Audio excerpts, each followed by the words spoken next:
लड़की अपने मंगेतर के साथ किसी काम के सिलसिले में शहर गई हुई थी। शहर में वो अपना काम ख़त्म करके शाम को लगभग घर लौट आती है। जब से वो घर लौट करके आई थी, ना तो वो किसी से बोल रही है, ना किसी की बातों का जवाब दे रही है, बस अपने आप में रोना, गुमसुम सा रहना घर वालों को थोड़ा सा अजीब लगता है। उनको लगता हो सकता है मंगेतर के साथ कुछ झगड़ा हुआ हो, किसी बात को लेकर के अनबन हुआ हो। घर वाले भी पूछने की कोशिश करते हैं, लेकिन लड़की कोई जवाब नहीं देती है। धीरे धीरे 4 दिन बीत जाते हैं। चौथे दिन लड़की की तबीयत अचानक बहुत तेज़ से ख़राब हो जाती है। अब घर वालों को कुछ शक होता है, वो लड़की से प्यार से पूछने की कोशिश करते हैं, पता करने की कोशिश करते हैं कि आखिर हुआ क्या है, बात क्या है, अचानक ऐसा कैसे हो गया। जब वो लड़की अपने ऊपर बीती हुई आपबीती अपने परिवार वालों को बताती है, तो वो चीज़ें सुन करके परिवार वालों के पैरों तले ज़मीन खिसक जाती है कि उनकी इस छोटी सी नन्ही सी फूल सी बच्ची के साथ 8 से 10 लोगों ने बलात्कार जैसी घटना का अंजाम दिया है, और वो भी उसके मंगेतर के साथ। जब वो लड़की अपने मंगेतर के साथ थी, तो उस समय 8 से 10 बाहरी लोगों ने इस लड़की के साथ बलात्कार किया है। जब ये बातें परिवार वालों को पता लगती है, तो वो बेचैन हो जाते हैं। वो लोग लाज के कारण, बदनामी के कारण पुलिस को सूचना देने में भी डर रहे थे कि बदनामी होगी।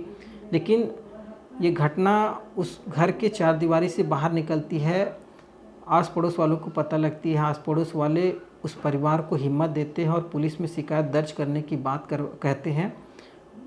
परिवार पुलिस में शिकायत दर्ज करवाता है। 112 नंबर पर कॉल किया जाता है, चाइल्ड हेल्पलाइन पर। पुलिस को जैसे ही ये घटना के बारे में जानकारी लगती है, पुलिस तुरंत एक्टिवेट हो जाती है।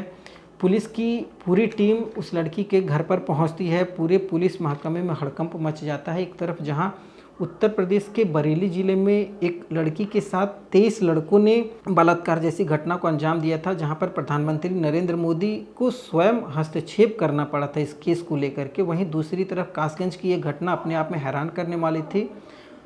पूरे अधिकारियों के हाथ पांव फूल चुके थे। सभी अपने तरीके से धरपकड़ शुरू हो जाती है। उन दोषियों को पकड़ने की कार्रवाई बहुत तेज़ चल रही होती है। उस दोषियों में लगभग 7 लोगों को पुलिस ने गिरफ्तार भी कर लिया है, और पुलिस का कहना है कि जो भी दोषी हैं उन लोगों को जल्दी गिरफ्तार करके सख्त से सख्त सज़ा दिलवाई जाएगी।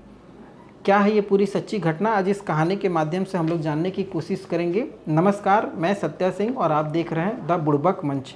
दरअसल आज की जो ये पूरी सच्ची घटना है, ये घटना है उत्तर प्रदेश के कासगंज की। कासगंज थाना लगता है। कासगंज थाना क्षेत्र में एक लड़की जिसकी उम्र 17 साल है, वो अपने मंगेतर मतलब अपने होने वाले पति के साथ जिला आपूर्ति कार्यालय गई हुई थी राशन कार्ड नया बनवाने के लिए। और लगभग सुबह 10 बजे गई हुई थी, 2 बजे तक काम वगैरह ख़त्म हो जाता है। आवेदन दे करके ये लोग वहाँ से वापस बाइक से लौट रहे थे, तभी दोनों को भूख लग जाता है, क्योंकि सुबह से गए हुए थे, दोपहर हो गया था। भूख लगता है, ये लोग एक होटल में जाते हैं, वहाँ से खाना पैक करवाते हैं, और दोनों आपस में ही कहते हैं कि हम लोग रास्ते में जो झालपुल हाजरा नहर के पास पड़ता है, उस नहर पर रुकेंगे, वहाँ पर आराम से पेड़ के नीचे बैठ करके खा पी करके फिर वहाँ से वापस घर चले जाएंगे।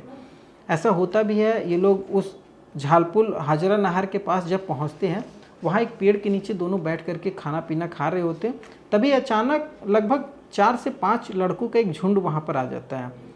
वो झुंड जब इन दोनों को वहाँ पर खाना खाते बैठे देखता है, तो ये लोग उन दोनों को परेशान करना शुरू कर देते हैं। लड़की को छेड़खानी करना, लड़के को मारना पीटना, ये हरकतें उन लोगों की चालू हो जाती है। और उन लोगों की हरकतों से ऐसा लग रहा था कि इनकी नीयत में बहुत खोट है। दोनों लड़का और लड़की विरोध करते हैं इन लोगों की हरकतों का, और ये लोग जब अपने आप को देखते हैं कि हम लोग कमज़ोर पड़ रहे हैं, तो ये अपने 3-4 साथी को और बुला लेते हैं। लगभग 8 से 10 लोग वहाँ पर जमा हो जाते हैं। उनमें से 3 लोग जो थे, लड़की को पकड़ करके हाजरा पुल पर एक कोठरी बनी हुई थी, उस कोठरी के अंदर लेकर के चले जाते हैं, और कुछ लोग उस लड़के को पकड़ करके झाड़ी में लेकर के चले जाते हैं।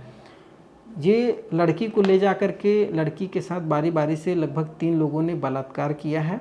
बलात्कार करने के बाद लड़की के गले में एक सोने की चैन थी और एक कान का टॉप्स था, ये उस लड़की से छीन लिया। और लड़के को जब ये झाड़ी में ले गए थे, तो लड़के के पास से 5,000 रुपये की भी छीनताई की गई है।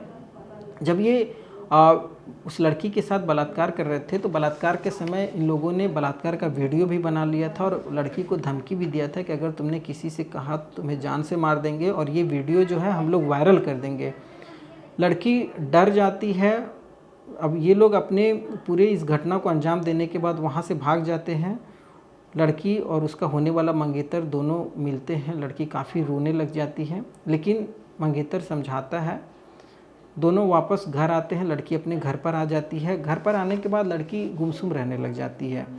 ये पूरी घटना 10 अप्रैल की थी। 10 अप्रैल से लड़की गुमसुम रहती है। लगभग 3-4 दिन बीत जाते हैं।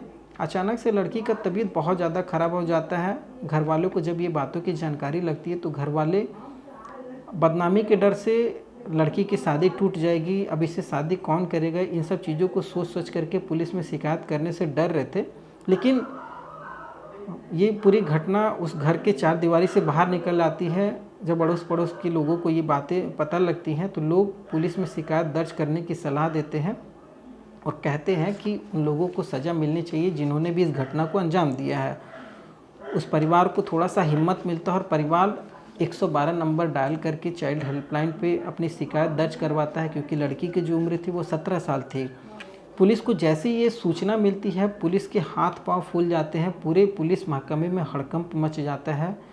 पुलिस की पूरी टीम उस लड़की के पास पहुंचती है। चाइल्ड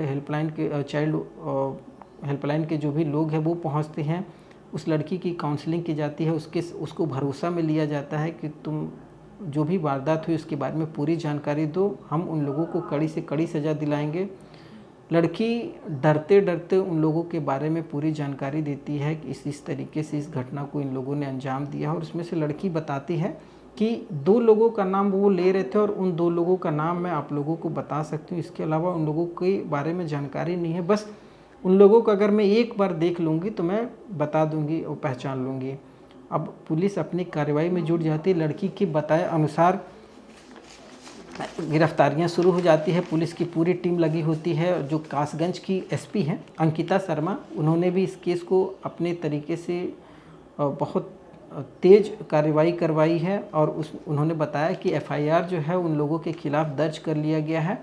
उनमें से लगभग पहले 3 आरोपियों की गिरफ्तारी होती है, फिर धीरे धीरे उनकी ही निशानदेही पर लगभग 7 लोगों की और गिरफ्तारियां हो गई हैं और 3 लोग अभी बताया जा रहा फरार हैं। जिन 7 लोगों की गिरफ्तारी हुई है उनमें एक अखिलेश प्रताप सिंह उर्फ गब्बर है, दूसरा अमित कुमार है, तीसरा सोनू उर्फ सत्यपाल, चौथा अजय कुमार है, 5वां रिंकू है, 6ठा ब्रिजेश कुमार और 7वां सोनू कुमार है।